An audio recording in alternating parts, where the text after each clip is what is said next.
Welcome, everybody, to Dead Talk Live. And today it is my honor and pleasure to have Emmy Award winner Michael Emerson with us. Michael, thank you so much for being here. How are you doing? I'm doing fine. Thanks for having me. It is my pleasure, completely my pleasure. So, before we get started on your projects, you are a multiple Emmy winner and nominee. You have been in this business for 30 years. What is it like when you get that call that you've been nominated for an Emmy and just to get that recognition from your peers? What are some of the emotions that just run through your heart right then and there? Well, you always feel like you need to be pinched, or you need to call somebody and say, "Is this real, or did I dream it?" Because it's a fairly big thing. Um, yeah, it's exciting, and it feels.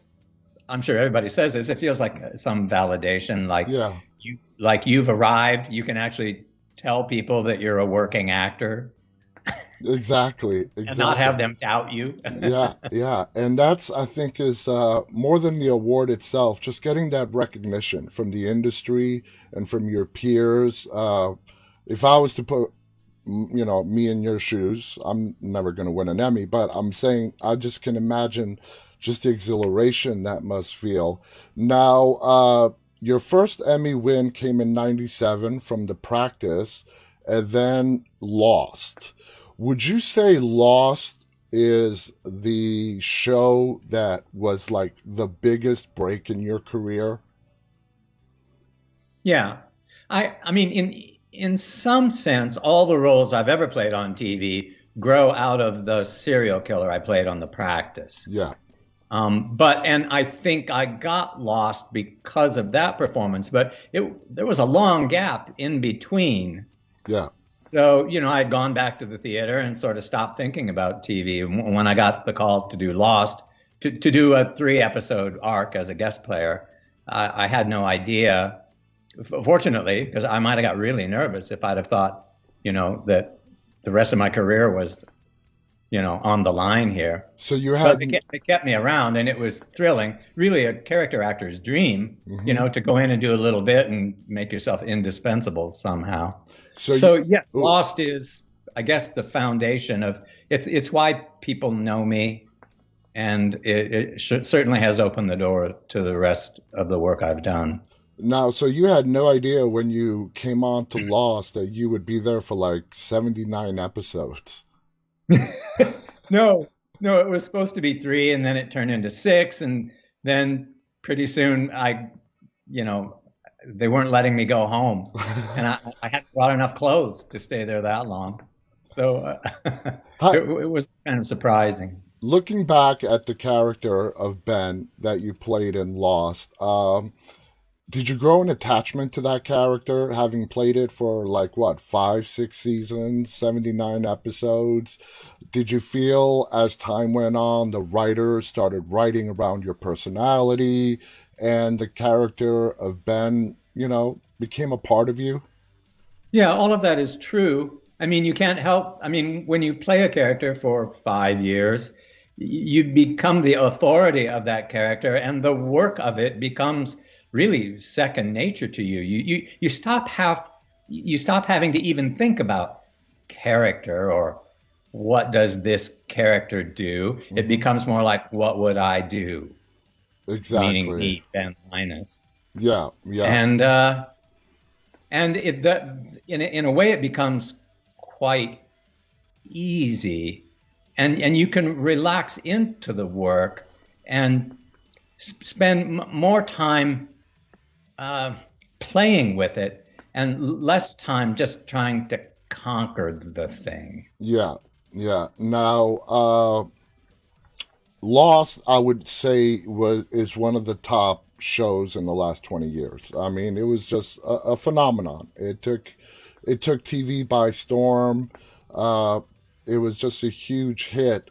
When you came on the show, it was just starting to build momentum.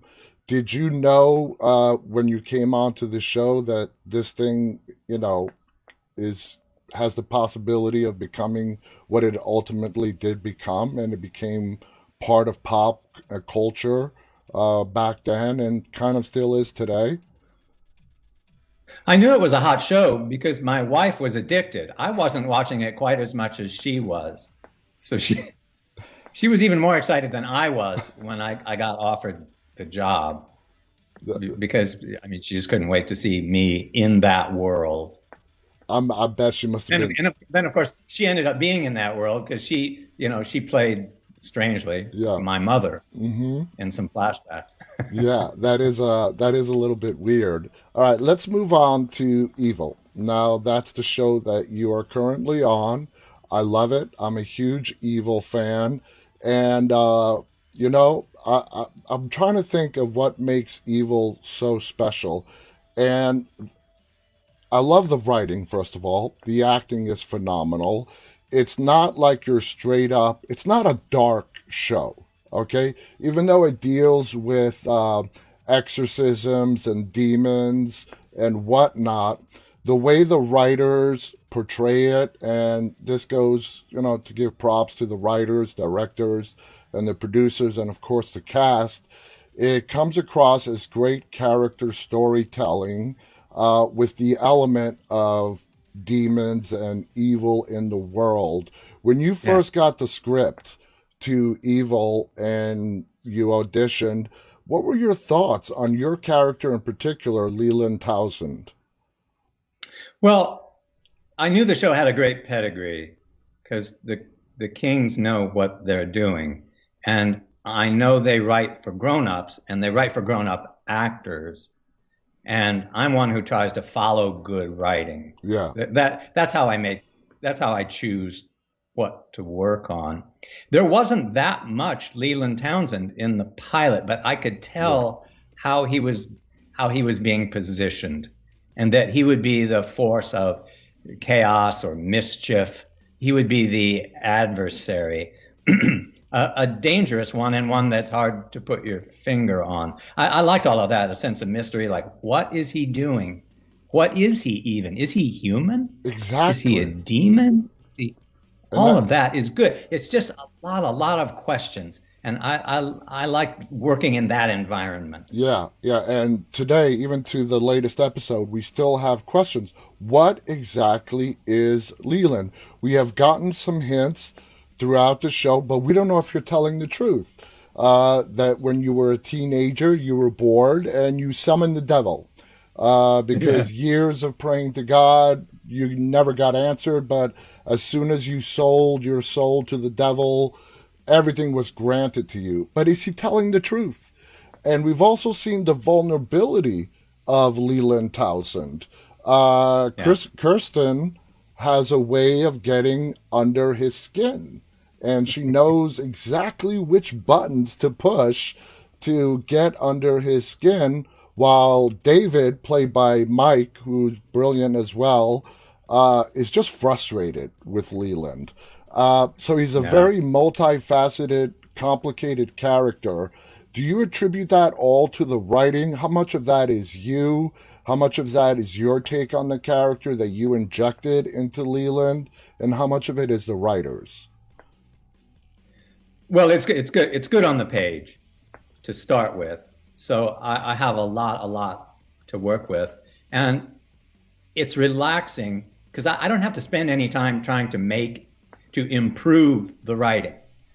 All I have to do is kind of show up and play it as well as I can, or as many different ways as I can, and let them pick.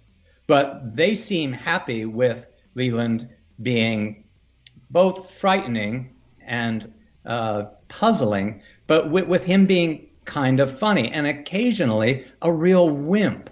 Yeah, So it's hard to keep a grasp on him. And sometimes we think, oh, he's all powerful, and then sometimes we think, oh, he's just a whining baby. mm-hmm.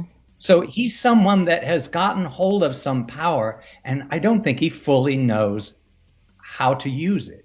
Exactly, exactly. He's a manipulator.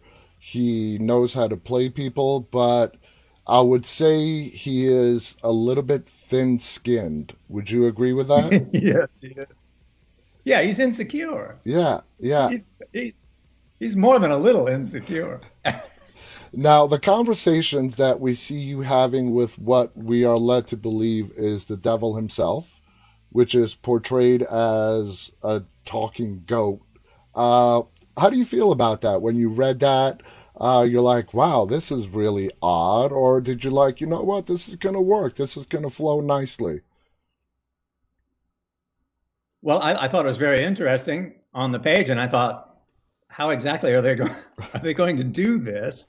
And so then I show up on the set the first day that we had a scene together, and there was Marty Matulis in the full getup, all already on set, and I was just floored by the scale of it, the weirdness of it, and then to sit down in a tiny room and play these scenes, trying to and not knowing, well, what's Leland's role? And what I thought was, oh, the audience is going to be so shocked. It's going to be so strange and horrifying. I thought Leland will play the opposite of that because Leland apparently sees this character on a regular basis. Mm-hmm. This character seems to be his counselor or shrink or something. And Leland is tired of him and bored and resentful, like a teenager is Yeah. of a domineering parent or something. So I thought, oh, that's the way for this scene to be strange. Yeah. It's yet Is that he doesn't strange, even register the but monster in the room. but it's strange, but yet it works. You are not the comedic relief, but you are the part that brings sort of the wild card to this show, the Yeah. question mark. We don't know what you're going to do next. And that is exemplified with your relationship with Christine Lottie. Yeah. Amazing actress. She plays Cheryl, Kirsten's mom. Now, do you feel that Leland influenced her in such a way to where her character has really become darker now, and the Leland's influence over her has sort of flipped her over into the dark side a little bit? Well, it's possible that Leland has influenced her and taken her to a darker place. It is also possible, and seeming more likely to me, that she was already on the dark side. Why? Okay. Because she went there so easily, Mm-hmm. so enthusiastically. And That's what attracted her to Leland, I think, was she had found a kindred spirit. yeah, and what surprised me is that the way you treated her when you dumped her, you basically, like you just said earlier, you got bored of her. She was of Yeah. no use to you anymore, so you just dumped her. And she could have really destroyed you, Yeah. by talking to the right people. But yet she chose to hold back, you know. She only Yeah. told her daughter what she needed to know. Me and Leland are no longer together, so she can get back to her grandkids. So, in some respect, would you agree that she is still protecting you in some ways? Yeah, they have descended into a kind of a platonic partnership of mischief, I think. Yeah, No longer romantic and a little tired of one another, but partners nonetheless, and with a joint interest in certain projects. exactly. Now, do you think that was Leland's intention from the beginning when it came to Cheryl, or was he really willing to go through with that marriage and implant himself into Kirsten's life as her stepdad? That's an excellent question. And I can't tell if Leland is playing a long, smart game or if he's just an opportunist trying to keep as many plates in the air at one time as he can. Yeah, I mean, my opinion, because of how impulsive Leland is, he's the kind of guy that will try something, not really think of the long, long game. And if it works, oh, great. If it doesn't, he'll just dump you, move on to his next thing in causing mischief as much as possible. So Right. that brings us to his latest stunts in him trying to get an exorcism from the church. Uh, did the writers explain to you why is Leland trying to get an exorcism, and especially done by Mike Coulter, David Acosta, to perform the exorcism? Is it just another way for Leland just to, thumb David in the nose and just push himself into his life? Is he just playing games for his own pleasure? Why do you think he's just doing this whole exorcism bit? What's his motivation? Well, Leland is always playing games, but this business of the exorcisms, it's not as random as that. It it dovetails into his long-term agenda, which is to shake the faith of David and keep him from becoming a priest. Now, why he's so dead set on that project, I'm still not sure. It Well, has something to do with what's on in the past between them. exactly. And I think it's just like we've seen in countless movies and TV shows in the past. When it comes to demons, their biggest trophies are to get people of faith and to break their faith, especially people in the church. Yes, You know, that's so true, and that would be such a trophy yeah, for him. yeah, to get the soul of, ready to become priest. How do you get into the mindset when you get on set to portray Leland? Is there anything you do? Have you gotten comfortable enough with the character now? It being, you've already shot 2 seasons, that it's a lot easier for you now as it was in the beginning. So, what do you do to get into the mindset of this mischievous? We don't know if he's a demon yet, a human. We don't know what he is, but how do you do that? I just come onto the set in the mindset of I'm going to play some games with people, and I'll try a number of different strategies and see what works, and I'll pay close attention to how they react to me, and I'll have fun Yeah. because I'm smarter and meaner than any of them. Well, at So least he you thinks. think you are. Exactly. Leland is definitely a narcissist, Yeah. without any doubt. Looking at all your prior roles, are you having a lot of fun portraying Leland? Well, I am having a lot of fun, yeah, in part because the role has turned out to be more theatrical Mm-hmm. than I even thought when I read the pilot.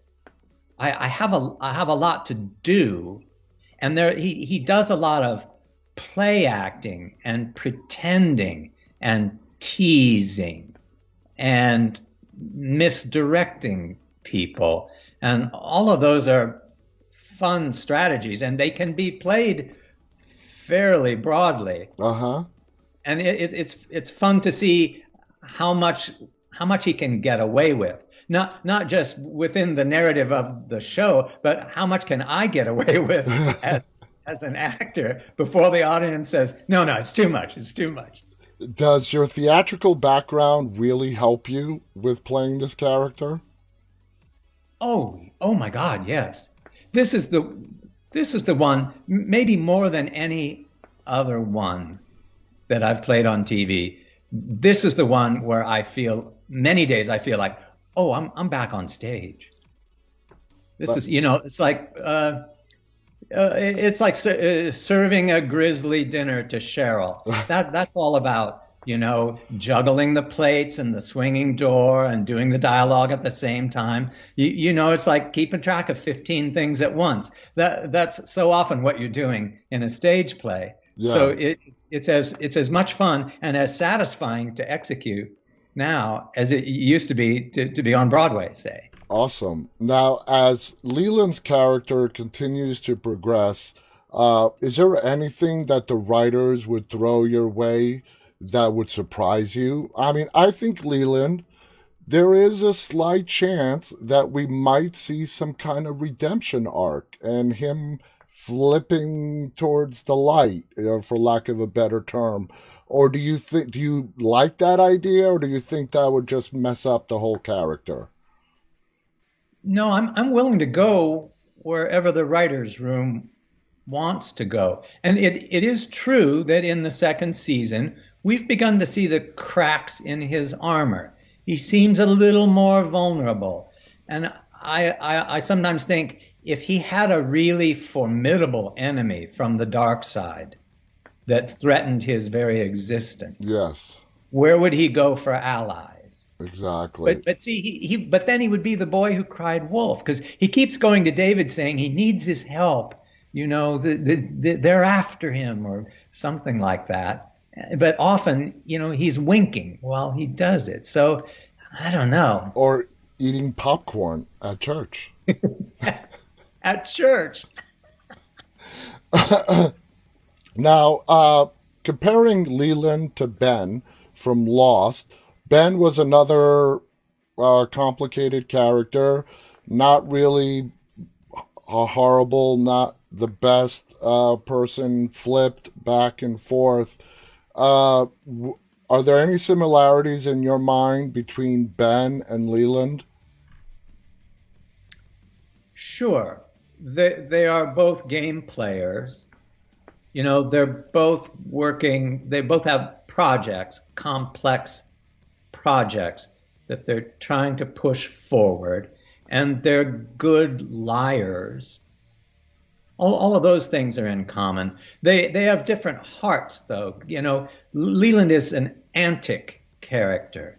He's kind of vaudevillian. He's playful and he's busy. Ben was more of a tortured Yes. person, Hmm. a person who had committed himself to some ideals or some agenda that had turned against him and had ruined his life. Yes. Yes. So That's. he's a more I agree with tragic that. figure. I haven't yet quite found that much tragedy in Leland, which Yeah. is not to say that couldn't come in Mhm. time. Yeah. I think Leland's arc is really still beginning, and we have a lot more to see, and there's a long way to go. Now, you know, when you guys were done with the first season of Evil on CBS, uh, did you feel that you guys had something special, that it was going to get picked up again? What was the overall, atmosphere and feeling on the set that, hey, you know what, we just did something special here, and there's a good chance we might get a season two, which you did, of course.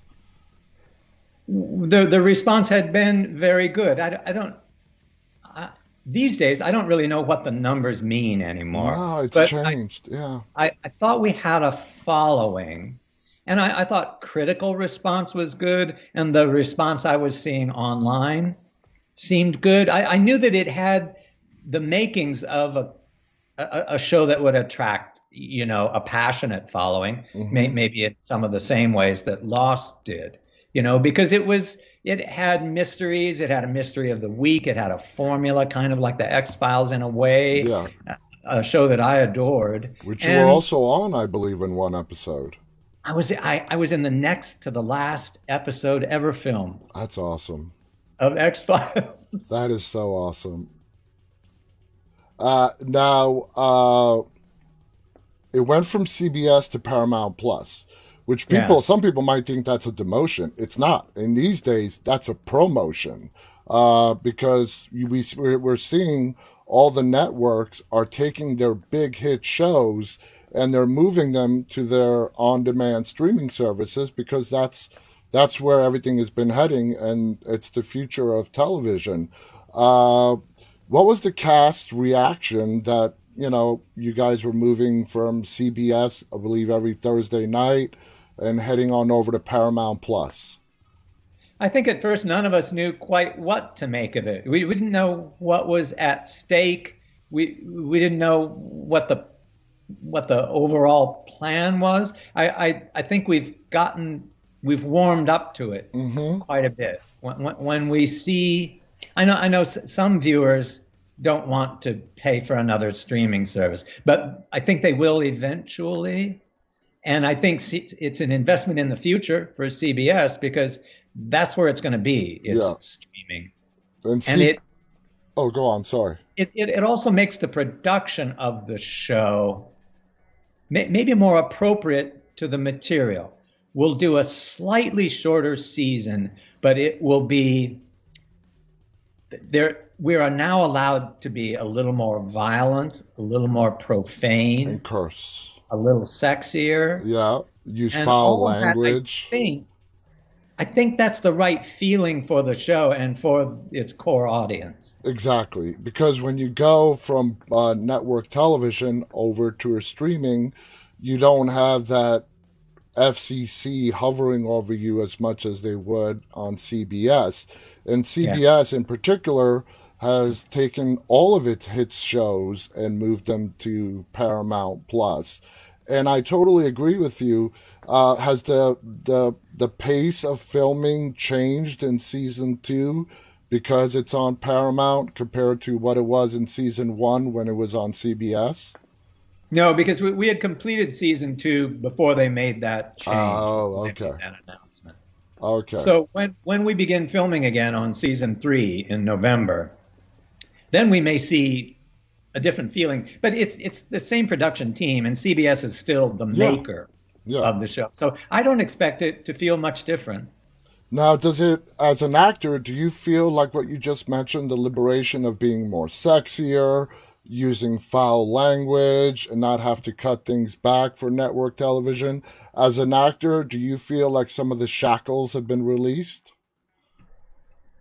I work pretty well within the boundaries. So I didn't feel like I was contained or, you know, squelched in any way, no matter who was producing it. Yeah, Because my character going over the success of my characters don't really depend on a lot of those issues. yeah, that's true. That's true. Leland is not the character who we're gonna see using a lot of foul language or anything like that, as opposed to Cheryl, for example. Uh, Now you've been in this business for a long time. What are your feelings? And the majority of your work has been on TV, whether it's TV, television shows, movies for television. How do you feel about the progression of television from the 90s to where we are today? Has it become a lot more accepting, open, better storytelling as opposed to what it was back in the 90s, more constrained, trying to make sure to avoid uncomfortable situations to some viewers? Overall, how do you feel the progress of television has, become over the decades?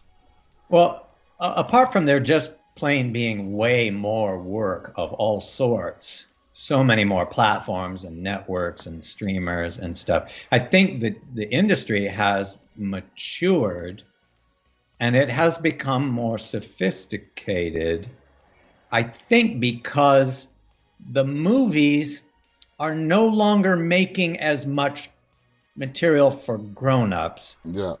as they did at one time. It's a little more about spectacle and superheroes and all of that kind of stuff. So I think people have migrated from the movie theaters back into their homes Mm-hmm. to look at these great shows that are in many cases very subtle, very thought provoking, with amazing performances and incredible production values. Yes. Yeah, I totally agree with you. And I think just being a fan and just watching the progression of back in the 90s, and then we got into the 2000s, I think we're getting there. The entertainment industry is slowly getting there. And of course, COVID sped up the pace of what was going to happen eventually, where everything was moving to a streaming service. And you touched upon this as well. And there's a term for it when it comes to people paying for all these different subscription services, and it's called subscriber fatigue. You have all these different subscription services, and a person may like this show from this network, they may like this other show from another network. My personal opinion is as time moves on, we're going to start to see a lot of mergers to try to lower the costs and make Yeah. content more available to viewers. What do you think about that? I have a friend who says, you watch, this whole thing is going to go full circle and we'll be back where we were 40 years ago with four main networks. Except they'll be on the internet streaming over the top on Right. our televisions. Yeah. Absolutely. Uh, Now, going back and forth with Lost, what was your favorite fantasy element in Lost? That's a tough one. I mean, I, I, I liked all the talk and action that had to do with an ancient religion yeah, or some kind of ancient spiritual entity. I liked the archaeology and anthropology dimensions yeah, of the show. that's true. And Lost, I mean, throughout its entire run, took so many different turns. Some fans liked it, some fans thought it got a little too weird. I personally liked it. You are not, I don't want to use the word typecasted, but you're always play this mischievous, really hard to figure out character. Because you're really good. I guess you have a great poker face and you hide your intentions really well. And I think that's why you get casted for these really character rich roles. Do you feel somewhat that you've been pigeonholed as this type of character? Or do you feel, no, no, I've done a wide variety of stuff that I don't feel I've been bookmarked to only play this type of character? I don't feel very pigeonholed. Uh, I have played mystery men and I have played verbal Mm-hmm. characters, I think. And maybe that's what I'm best suited for. I don't see myself as a romantic lead or a rom-com kind of a Yeah. guy. I'm there. They're going to use me to solve certain writing problems. How do we get this material across? Or how do we find a character that does these five or six different things? And Emerson might be the one. Mm-hmm. And I'm happy to bring my little actor toolbox to the set and try to help solve those problems. I can't get out of my own skin and I can't really leave my own voice behind. But I do between series, I do some more kind of odd character turns as guest spots Yeah. and stuff, where often I get to be, I played a guy that does bug shows who was a little bit on the spectrum. Yeah. And I played a rich art collector who thinks he's living in the 15th century. That kind of stuff. Madmen and losers of different sorts. You can I'll do play anything. any if the writing's good. You are so talented. There is no role that you cannot conquer. Now, uh, in Lost, you were there for many, many years. Do you like being locked in to a certain character for multiple seasons? Or do you want to have the ability to do, a character maybe for a season or two and then go explore other options? Obviously, option A, there's job security. You have job security on a hit show. You're not going to be going anywhere for a while. The other side of that is it's the same character, and you as an actor, as an artist, might get bored and you may want to try different stuff. I have yet to be on a show where I thought the writing began to fall off. Okay. That would be the reason to stop. To to to leave a successful series, it would have to be because you were bored or you had brought everything you could think of to the table and you were empty. Empty. But I've never felt that on any of the series I've been on. Okay, because I always thought the writers were out ahead of me. that's great. Now, looking back on your career so far, which project holds a special place in your heart more than others? That's a tough Well, one. You've been in a lot of stuff, and we're going back 30 years. But is there Lo- one character, maybe even a character that you really enjoyed? Lost was a great, just a great event in my life. The kind of Cinderella way that it happened, and the broad support, the broad reach of it, and the recognition of it, that was Hmm. great. But I would have to say, your first success on the New York stage is equally intoxicating, maybe more so. The first time we were in a third or fourth preview of The Iceman Cometh on Broadway, and I was one of the drunks who's on stage when the curtain goes up. And I was laying there, and I thought, oh my God, it's happened. I was so busy rehearsing, I forgot to notice that I have made my Broadway debut. Debut. You're on Broadway. Now, And I had to pinch myself. yeah, I mean, that's every theater actor's dream. Uh, it sounds like theater holds a big place in your heart.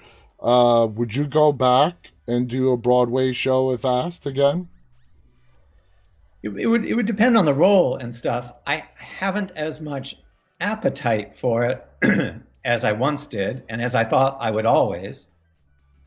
And also, I'm not sure I have done as much nerve or stamina as I once had to walk the tightrope Yeah. like that. How But is who knows? In the right part. how is the work environment theater compared to motion pictures? I mean, Broadway's. Sometimes you do two shows a day, like there's matinees and then there's a night showing. That Yeah. sounds really grueling and vigorous as compared to maybe the ability to do it on film. Well, yeah, you're working on a schedule, but there's a little bit more time as opposed to theater. How would you compare the two? I think in the theater, well, because you have this amazing 2,000-year-old tradition behind you, you feel like you're part of something ancient. Yes. And it's a more ritualized undertaking, which I find pleasing. You also have more of a sense of family. The cast of a play, they're together day and night during rehearsal, and then every day, and doing the entire project every day. So that's a kind of a nice bond, Mm-hmm. a great friendship. You do the play every night, you go out afterwards, you talk about it. It's It's a fun. family. It's great camaraderie. Yeah, that's amazing. That's awesome. It's like a family that you're there with every day. Michael, I know you're a very busy man, and we're almost out of time. I want to thank you so much for giving us this time and sharing your thoughts. I very much look forward to seeing Leland's continued character arc and Yes, seeing they which do. way the writers are going to take him. And I'm going to love watching how you portray that arc. So definitely going to be glued to that. So it is confirmed. Season 3 is confirmed for Evil. Yes. Awesome. Awesome. Great news. Thank you so much. Do you have any final thoughts you want to share before we go?